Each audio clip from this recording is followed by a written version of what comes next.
L'alignement du corps en danse, il est primordial pour permettre à la fois l'esthétisme du mouvement. On a l'impression d'avoir un danseur plus grand, plus présent, mais aussi il garantit la stabilité du mouvement. Si on fait une pirouette pas alignée, généralement ça se passe plutôt mal, hein. Ce qui est curieux, c'est que quand on cherche à traiter ou à prévenir les blessures en suivant les principes biomécaniques, eh bien on retrouve ces notions d'alignement et de grandissement.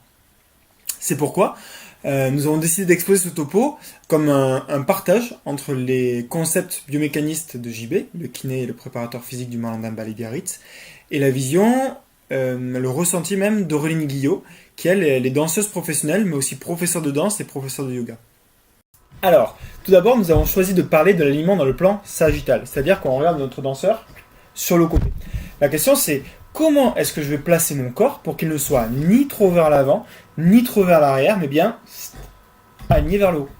Donc, typiquement, lui, le danseur, il a tendance à être, le pied un petit peu écrasé, bien penché vers l'avant, un petit réconverteur de genoux, le bassin un peu vers l'avant, comme ça. Voilà, ça c'est un bon danseur. Donc, il favorise à fond sa chaîne d'extension, son quadriceps et son mollet. Donc, cette chaîne est hyper efficace et super puissante, mais à terme, on va avoir une surcharge au niveau de la rotule et au niveau du mollet.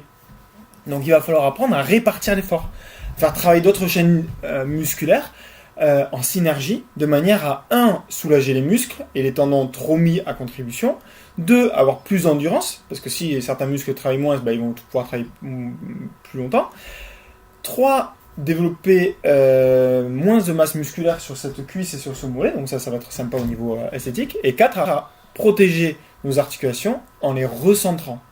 Alors, dans le plan sagittal, on a 2 chaînes. On a une chaîne d'extension et une chaîne de flexion.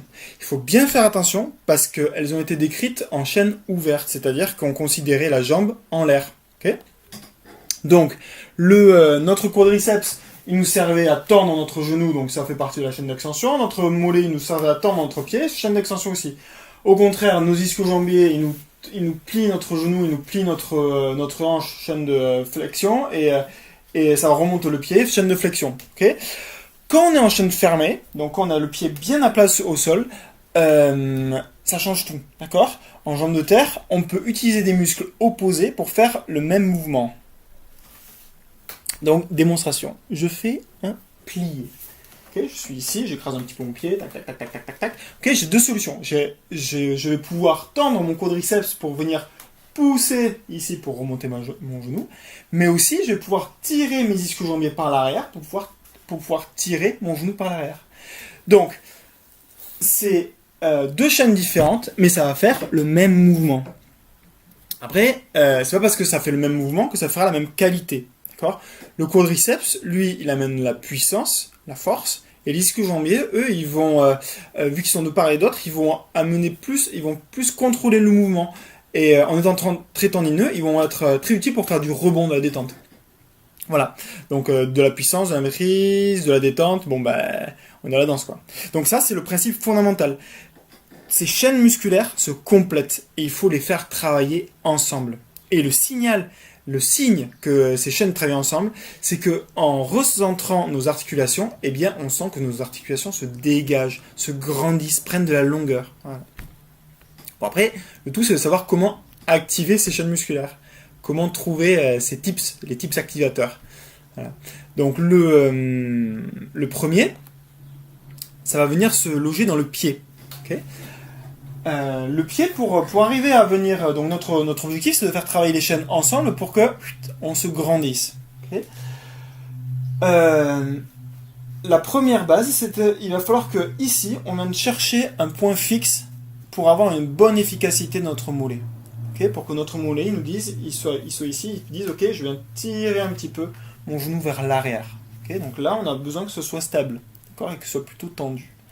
Okay, le deuxième point, c'est que si donc du coup notre mollet va travailler, et si on active devant, qu'est-ce qui va se passer ? En activant devant, en fait, on va venir monter, creuser la cheville, creuser la voûte plantaire. Donc du coup, on va venir avoir une arche plantaire plus dessinée. Et si, il écrase tout, okay, si on a une arche plantaire plus dessinée, regardez le niveau de ma cheville, j'active, tac, et il va se retrouver plus haut. Donc du coup, on va sentir qu'on va déjà commencer à grandir par notre cheville. On se met debout, essayez, vous allez ressentir que ça vient remonter. Ok?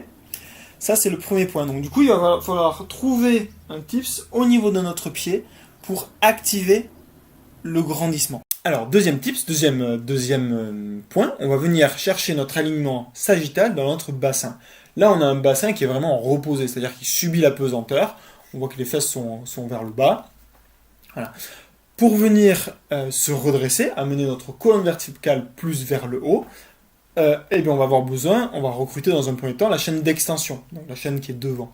Donc en venant tirer vers l'avant, ça reste là, en venant tirer vers l'avant, en fait, on sent qu'on amène les fesses un peu plus vers le haut, et donc on sent qu'on commence à monter, mais par contre le problème c'est que plus on va tirer par l'avant, plus ça va venir cambrer nos vertèbres, nos lombaires. Donc il va falloir qu'on vienne chercher notre chaîne postérieure qui, elle, va venir tirer nos vertèbres par l'arrière. Et on va avoir un double effet où on va venir monter nos fesses et décambrer notre dos. Et on va se sentir qu'on vient grimper et effacer notre courbure lombaire. Okay. Le deuxième point qui est hyper important par rapport à ce tips, c'est que au niveau de notre bassin, l'activation des deux chaînes musculaires vont créer, comme on a vu sur le topo sur la hanche, une espèce de vide de tension, de centre de tension au niveau de notre sacro-iliaque et de notre hanche qui vont être dégagés. Okay. Donc du coup on aura une plus grande amplitude et surtout on travaillera moins en impaction. Okay. Et enfin, la dernière chose, c'est que notre tips sur notre bassin doit absolument recruter le périnée. On ne va pas rentrer vraiment dans les détails là-dedans, mais il faut que vous sachiez que l'activation du périnée est une condition sine qua non à avoir un caisson abdominal tonique et donc du coup être bien centré. Je suis Aureline Guillot, donc ancienne danseuse du Nalanda Ballet Biarritz, actuellement enseignante en danse classique pour les adultes et professeure aussi de yoga. Et je continue de danser en tant qu'interprète sur des projets ponctuels. Alors, je suis là pour venir illustrer ce que Jean-Baptiste vient de vous expliquer au sujet de la manière dont on peut connecter notre chaîne musculaire à l'avant et à l'arrière. Donc, tout simplement en vous proposant un petit exercice. Vous allez vous placer simplement avec vos deux pieds parallèles, écartés à la largeur de vos hanches. Je me mets de profil à vous pour qu'on puisse bien comprendre le lien entre l'avant et l'arrière du corps. Et puis, donc, comme le disait Jean-Baptiste, on a d'abord besoin de trouver un axe. Évidemment, si on est trop en avant ou trop en arrière de ses pieds, ce qu'on va pouvoir expliquer à une base faussée. Donc, sentez déjà que vous avez vos appuis répartis équitablement sur le bord interne de votre pied, le bord externe de votre pied, et l'avant et l'arrière de votre corps, donc ceux de chaque côté, de manière à ce que vous sentiez vraiment un fil à plomb au niveau de votre colonne vertébrale qui tombe entre vos deux jambes.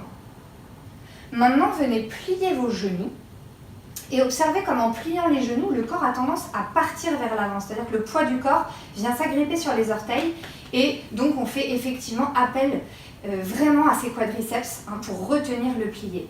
Donc c'est là qu'on vient forcer sur les genoux. Si maintenant on pense à venir enraciner les talons dans le sol, l'arrière de ces talons dans le sol en exerçant une pression, on sent, vous pouvez le visualiser, le corps qui se réaxe et qui s'auto-agrandit.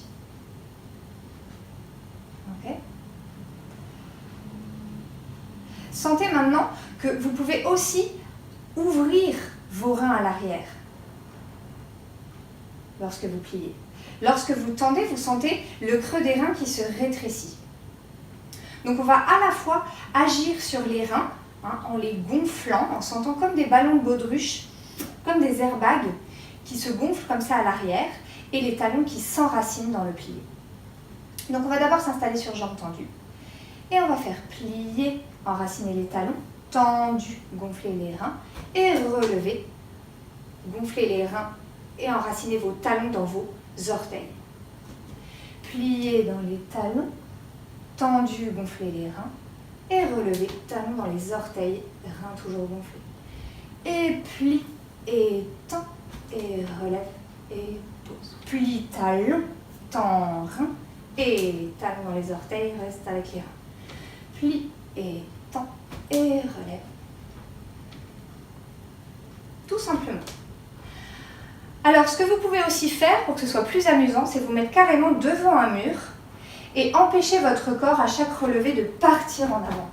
Hein, de vraiment rester, hop, de faire confiance à vos reins qui se gonflent et à vos talons qui s'enracinent pour maintenir votre axe et éviter de vous prendre le mur. Voilà.